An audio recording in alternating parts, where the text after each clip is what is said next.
एक समय की बात है। राजा कुमेर सिंह के राज्य में अकाल पड़ गया।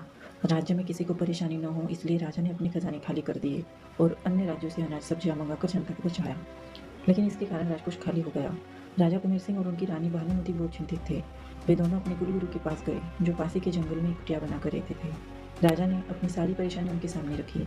कुलगुरु ने कहा, मैं तुम्हें एक चिड़िया देता हूँ। जब तक यह तुम्हारे पास रहेगी तुम्हारे राज्य में खुशहाली रहेगी।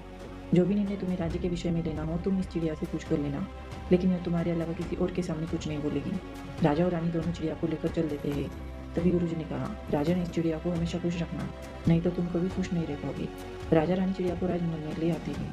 इसके बाद राजा से संबंधित जो भी निर्णय लेने होते राजा अकेले में चिड़िया से पूछता और चिड़िया जो बताती उसके अनुसार निर्णय लेता था। देखते ही देखते राज्य बहुत खुशहाल हो गया। यह देखकर राजा रानी बहुत खुश हुए, लेकिन राजा को एक डर सताने लगा कि कल इस चिड़िया को अगर कोई ले गया तो क्या होगा। यह सोचकर राजा चिड़िया को कहीं बाहर नहीं जाने देता था, उसे एक पिंजरे में कैद करके रखता था।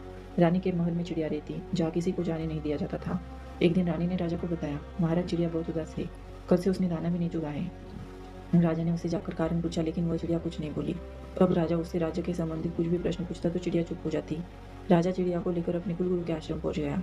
कुलगुरु ने कहा, राजन, इस नन्ही सी जान ने तुम्हारे राज्य को समृद्ध बना दिया और तुमने इसे बदले में कैदियों की तरह पिंजरे में कैद करके रख दिया। इससे इसकी आज़ादी छीन ली। राजा ने कहा, गुरुजी, मैं इसे शत्रुओं से बचाना चाहता था। कुलगुरु बोले, नहीं राजन, तुम इसे खोने से डर रहे थे, क्योंकि तुम अब सही निर्णय लेने के काबिल नहीं रहे। राजा को बात समझ में आ जाती है।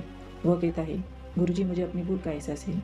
मैं अब इस चिड़िया को आज़ाद कर दूंगा और अपना राजपाट खुद ही संभालूंगा।